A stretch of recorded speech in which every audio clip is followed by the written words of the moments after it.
Cheers, friends. Happy Thursday. Welcome to this edition of Mystery Wine Blind Tasting. Field and Maine community, who of you is out there? Welcome. Ooh. It's been a while since we've done a white. It's kind of cool. I'm excited about having something different in the glass and working it with you this evening. Allison and Kathy, hello. How are you? Welcome, welcome. Thank you so much for joining us this evening.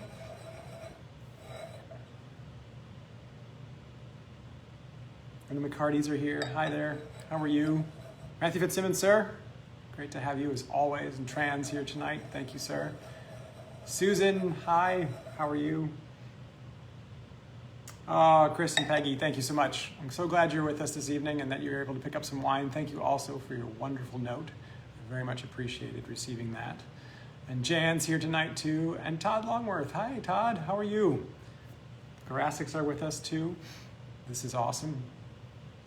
Hi, Christine. Christine joins us from Michigan. And Kathleen Fink's with us. Happy Thursday from the Kestenbaums. Awesome. The returning folks is just so awesome to see everybody coming back. Thank you so much. Aaron's with us.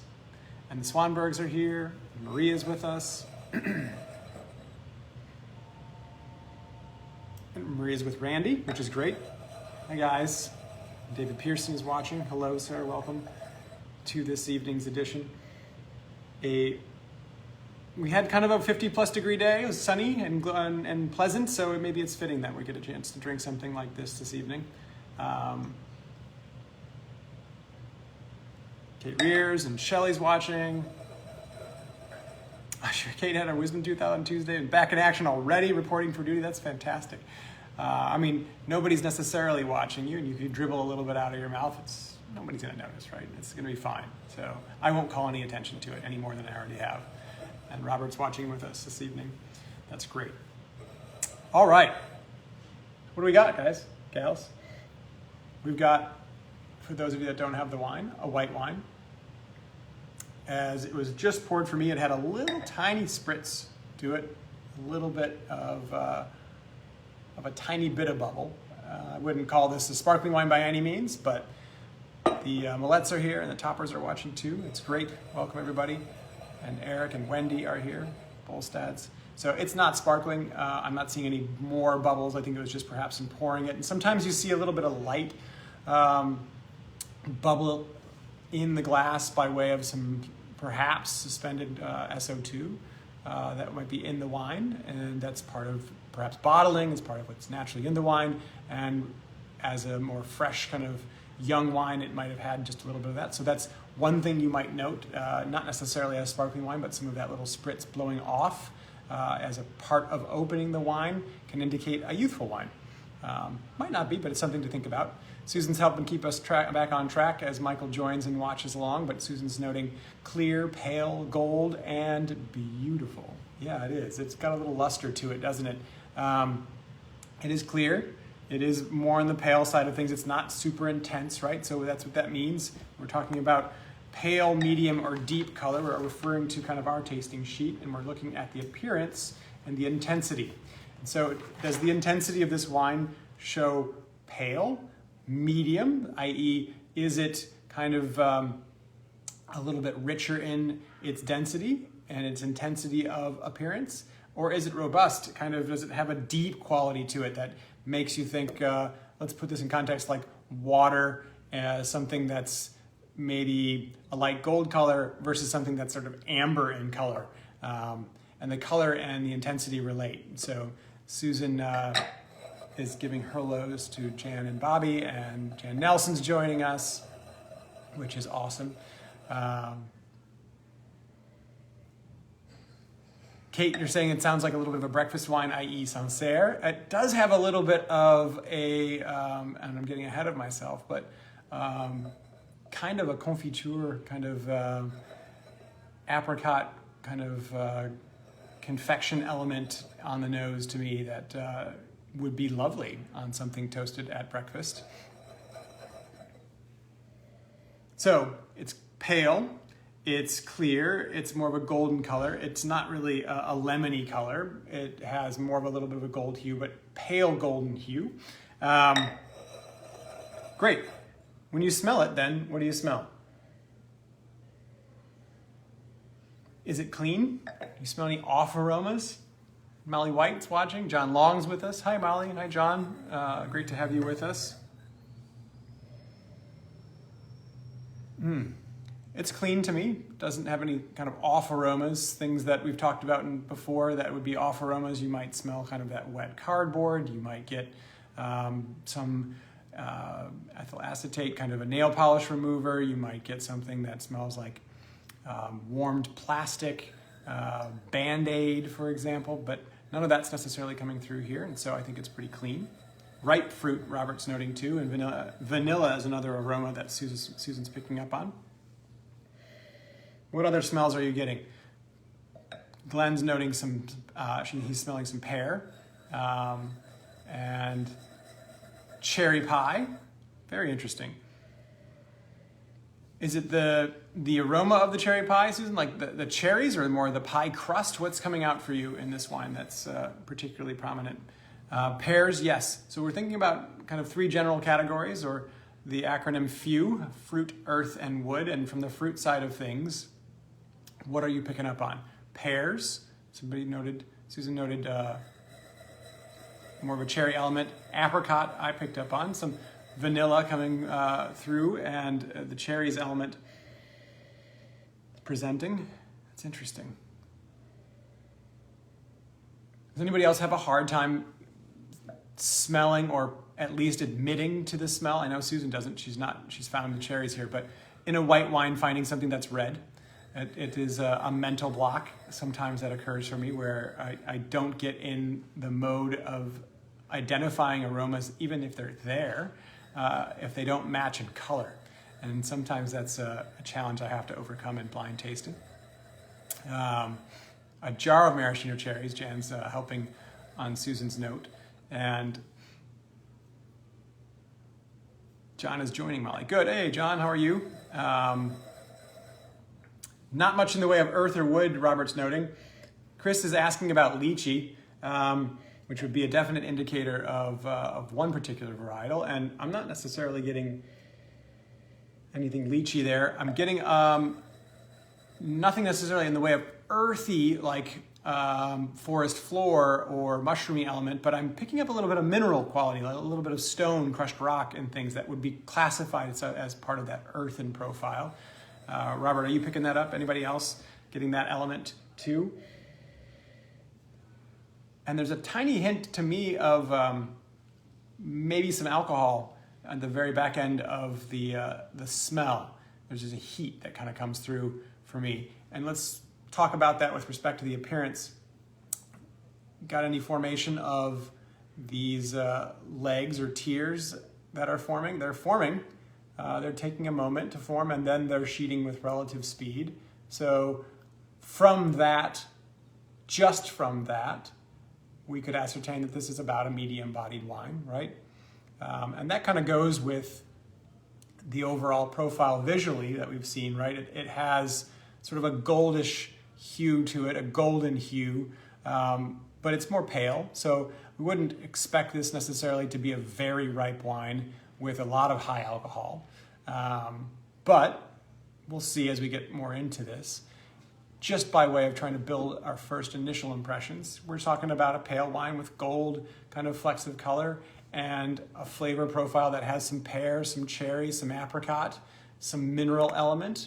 Not a whole bunch of wood signature, not a lot of spice necessarily coming out on the nose. And we're thinking maybe a medium-bodied wine. Look at that. It's 7:09, 9 minutes in. We haven't tasted anything. We've smelled the wine, and we know quite a bit, potentially, about this wine. We also noted that there was a little bit of bubble initially, and that might have just been pouring into my decanter, but that bubble would indicate perhaps that we're talking about a youthful wine. So right now, if we couldn't do anything else, we could start to put out some varietals that we thought might be the case, and then we could kind of venture a guess about what this wine would be, and an age range of about 2 to 4 years. So already we have a pretty nice spectrum of at least a kind of a frame, if you will, to think about what this wine is. Jan's picking up the cherries and the vanilla. The Ruttons are picking up a fresh air, kind of mineral quality. Yeah, like a sea breezy element. I agree with that. And that pear quality is coming up for me. Some of that apricot, some stone fruit. Maria's throwing out already an idea about Vino Verde, which is kind of cool. And I might go also to something north of that in Rias Baixas and think about Albarino and talk about Albarino. Oftentimes when you smell pear, for me, I have to consider Albarino. We can also consider something like Pinot Grigio.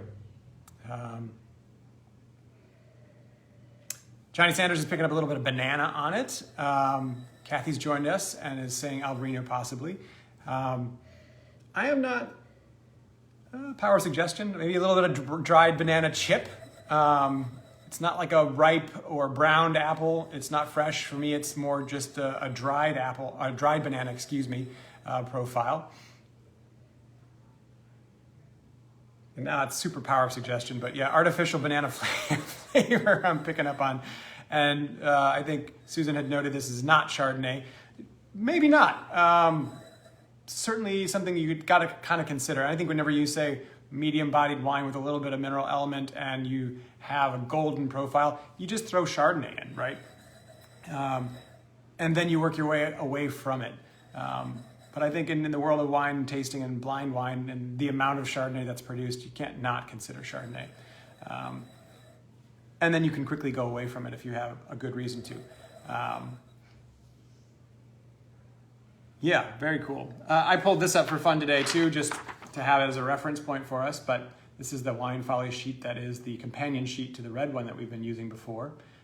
We were talking, as we mentioned earlier, that this wine might be more moderate in weight and profile just by our visual. And so looking at the more moderate wines, moving from lighter to more bold, we're talking about wines like Muscofiliero on the lower end, Chenin Blanc, Garganega, Gruner Veltliner, Sauvignon Blanc. They've got Garganega on here twice. Fermentino, Falangina, Semillon, Viura. Do they have Albarino on here? I don't see it, but I'd put Albarino in there somewhere. They've got Chardonnay more on the robust, bold side up here with Viognier and Roussanne and Marsanne. And I don't think that's what we're picking up here necessarily. Kathy's asking about any Italian grapes coming to mind. Vermentino might be one to consider. So have you tasted the wine yet? I have not. I'm going to taste the wine and let's see if we can confirm or we can kind of rule out some of the things we found on the nose and find a discord there.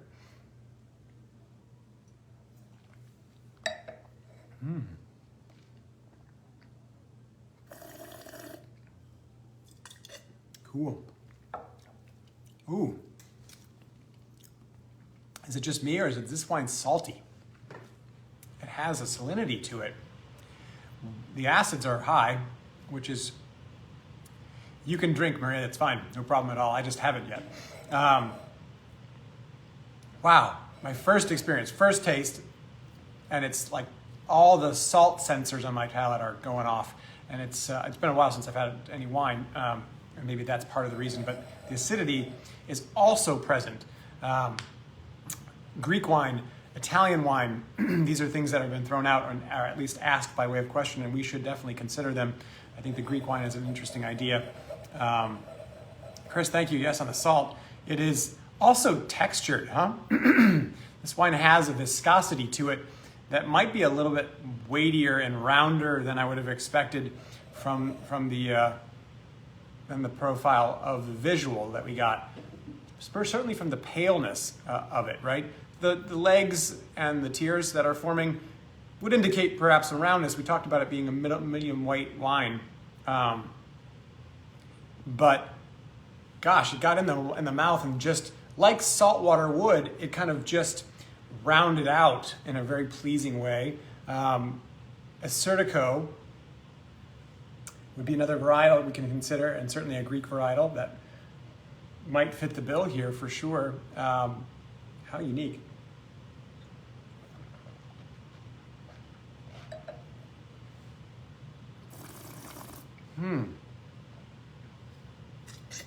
That's a cool wine. I can't say as I've ever had an experience with a wine like that, with that level of salinity, which we picked up with, I think, or at least this reflects on the palate what we're kind of hinting at on the nose, that fresh air, that sort of sea spray element. Wow. How about the fruit on the palate? Are you getting the same fruit profile on the palate that you got on the nose? And yes, Kathy, I've definitely gotten some Albarinos with some weight and some texture. I don't think we can rule out Albarino here. And I think, in fact, that would be a very fair guess. Assyrtiko has that kind of racy acidity.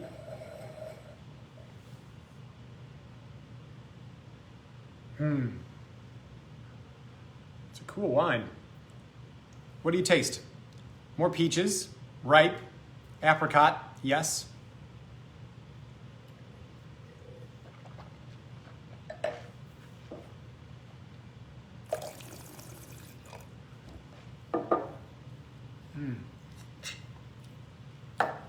I think it's pretty safe to say we can say some things it's not. Apricot, for example, you'd consider something like Viognier giving you some apricot perhaps, and then also some really some honeyed elements and other things. I don't think one Viognier would have this acid or salinity, and so you can say probably no Viognier. And I echo your comment there, Kathy. And deliciousness, boom. Yeah, it's really, this is compelling wine. It wants more. It's showcasing quite a bit. Todd, you're picking up a little white pepper. Interesting. And everybody wants, Kate wants to know what Jan would pair with this. She's become a resident pairing expert with her sidekick chef, Bobby, which is awesome. Johnny, can't get anything specific on the palate. Yeah,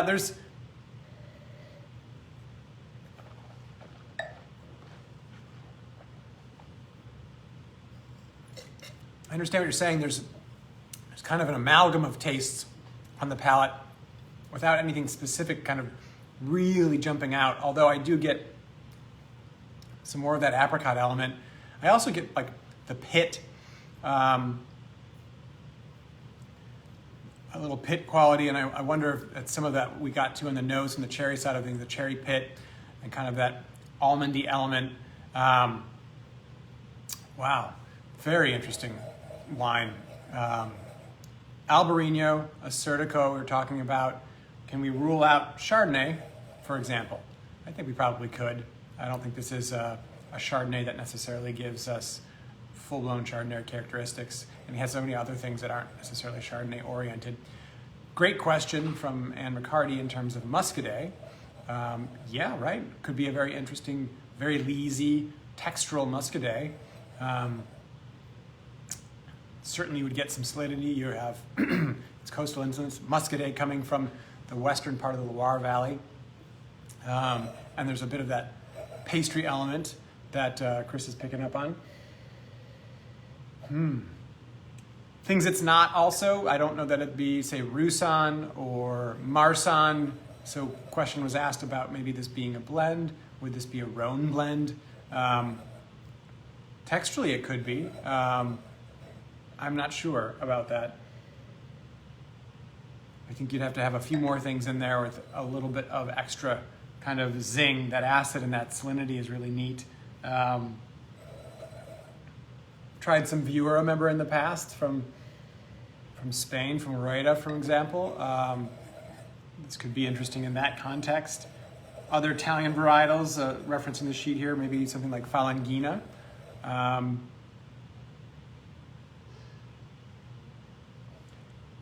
There's a hint now coming on for me of some spice. The white pepper that Chris mentioned.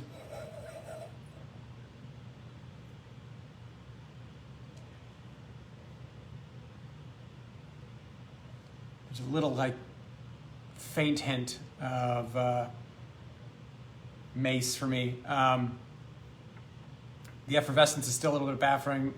Pecorino, very cool, Todd. Yeah, that's a very cool idea. The salinity coming from that particular element in that wine. The Molettes are thinking about this being Italian. Kathy was asking about Fiano. Yeah, there's that option.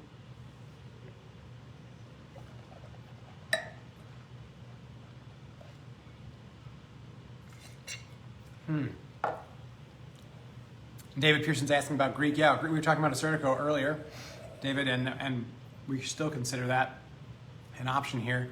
This has got this very interesting high tone acidity, doesn't it?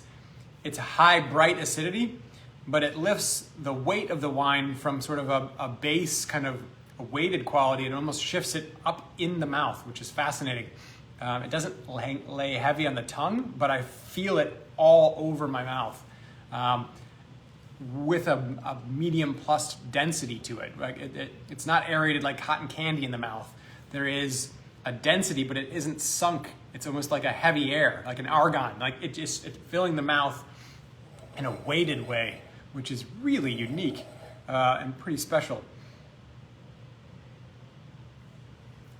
Yeah, Jan, I think there's a quality about this that I think you could say Albarino without a big problem. I think you can make an argument for Acertico.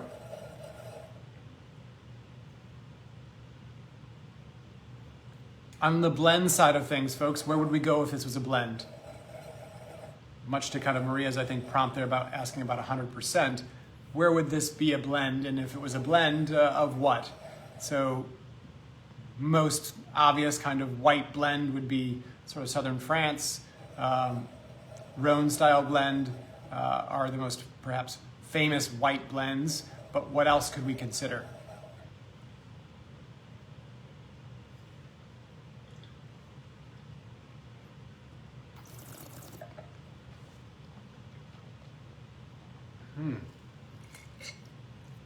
Wow, I find this just so compelling. Like I just want another sip to be in my mouth for the sensation.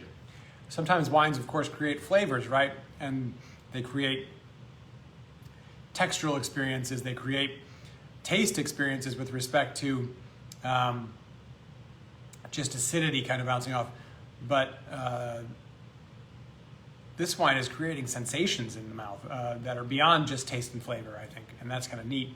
Kathy's starting to plant a flag, or at least carve out a place where she's going to plant her flag. She's in Spain. Along with Jan Nelson too, who's saying that she thinks it was Spain. Maybe not Albarino, but other grapes. Cool. So a Spanish white blend. I like that idea. So where would we go coastal in Spain and get a white blend? I mean, there's options here for Tony to find something that's interesting that, you know, is not necessarily overly familiar to us. Verdejo. Todd, you were asking too about Chenin Blanc. I'm not getting a whole bunch of indicators of Chenin Blanc. The acid, yes, but sort of that lanolin, sort of lemon curd, apple element. I'm not seeing that, but possibly. Kathy's thrown out Sauvignon Blanc, so you're thinking blend of, so an atypical blend then, somebody's sort of proprietary blend of Sauvignon Blanc with something else. Something definitely Mediterranean, according to Johnny, and yeah, you know, Spain, Greece, not necessarily anything Italian or French. And Susan, yeah, why not something Portuguese near the sea?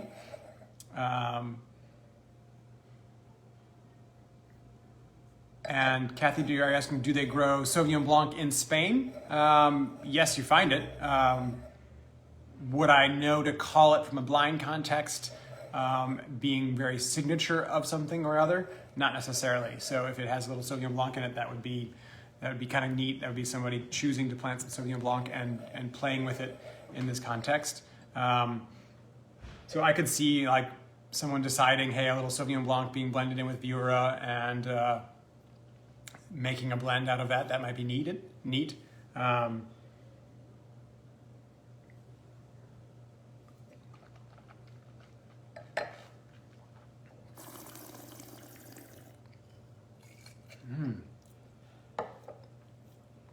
It's remaining consistent. We're 25 minutes in. Northwestern Spain. So like, would we have Gudeo, for example?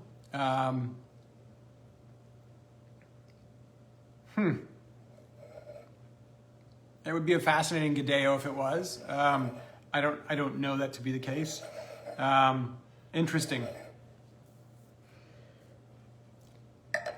Based on the pear and the acid and the salinity, I mean, I'd be more comfortable, I think, with an Albarino call, personally.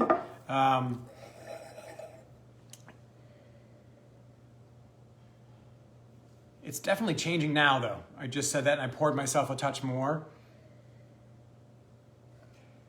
There's an oxidized fruit note for me now, kind of a browned apple element that's coming through.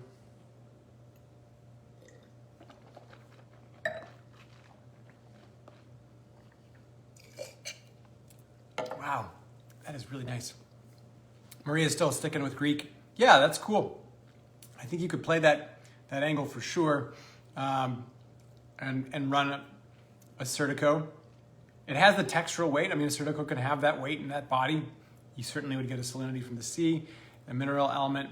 You'd get some of that high acid. I don't think that's a bad guess. And yeah, Chris, the Albarinos can be a bit crisp. This has that crispness, but I think it also has a bit more body to kind of help mitigate the effect of that crispness. Kathy's throwing out white blend from Northeast Spain with some Sauvignon Blanc in it. Okay. Wow.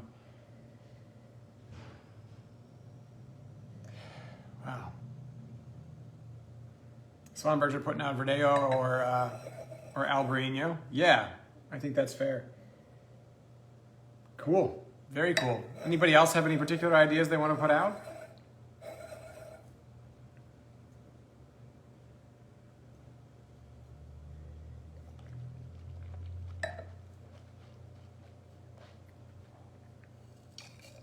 From the Spanish wine dinner, Glenn's asking what were some of the wines from that. We had Gadeo from the Raul Perez dinner in particular. We were focusing on Gadeo and Albarino being two varietals that we featured in that particular deal.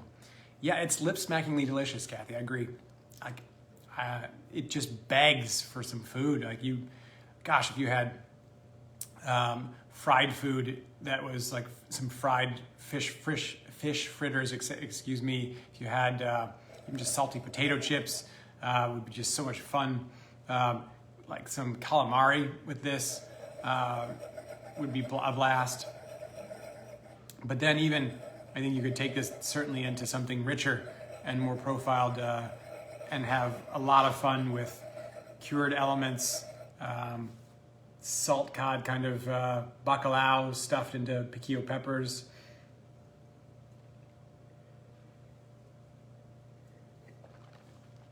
Mm-hmm. To Maria's sister's point, Randy, it's Italian wine, Pinot Grigio. We talked about Pinot Grigio, or at least lobbed that out as a potential varietal right off the bat. And Melanie had scalps with us this evening. That sounds great too. The textural quality of both would be wonderful.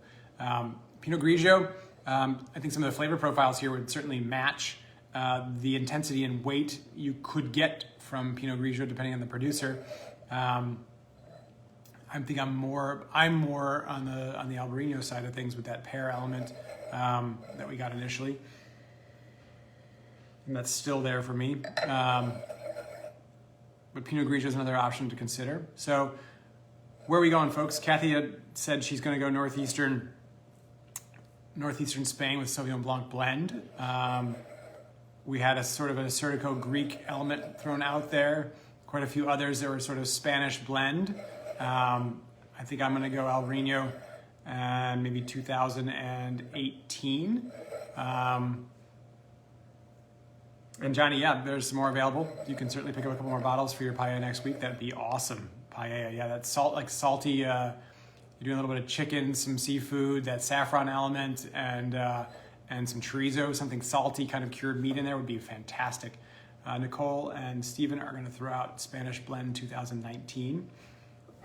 Cool. It is a long, slender bottle, which I've been staring at, so it isn't necessarily indicative of anything in particular, other than maybe you'd find if you were working the bottle alone. It's a Bordeaux-style bottle. It's a Sauvignon Blanc, potentially, right? You can find it in this bottle, but on the white wine side of things, it's hard to kind of work bottle shape and understand something unless you're talking about a long, slender, tapered bottle that would indicate more something maybe Austrian or Alsatian. And Robert, yeah, the FMM stew would be nice with this too, and that little bit of fennel element there. That'd be fun. So what do you think? Should we do this? No real indication from the top that I can pick up for you. It is a sort of Bordeaux bottle, but it's more slender. It's white wine in orientation, obviously. Oh, cool. Very cool. So this is Spanish white from a producer called Xavier Clua. Comes from Terra Alta. This is Spanish, and it is brought in by a really tremendous gentleman named Jonas Gustafsson, who we work with. We've had a number of wines from this fellow, in particular his Garnacha Peluda, which is awesome. And this is Garnacha Blanca in Chardonnay and Sauvignon Blanc. So it is the blend of those varietals. Cool. I don't know the percentages on this wine, but it is a very cool wine at 13% alcohol, so it has a little bit of alcohol. It's really neat, and not necessarily near the sea, but the salinity is crazy coming through this wine up in Terra Alta. What a fun wine. Really neat to be able to share this type of wine. This comes in, as I mentioned, by Jonas, and Jonas, he hand selects all of the wines that he represents in the United States and then represents them to restaurants throughout our region. And just, he's got an amazing palate. And he finds small farmers who make great wines from really unique, special places that they tend themselves. So a really special wine that we got to try tonight. And a wine, much like what all of Jonas's wines are, a wine that is unique. I mean, have any of us really tried a Sauvignon Blanc, Garnacha, Chardonnay before? No.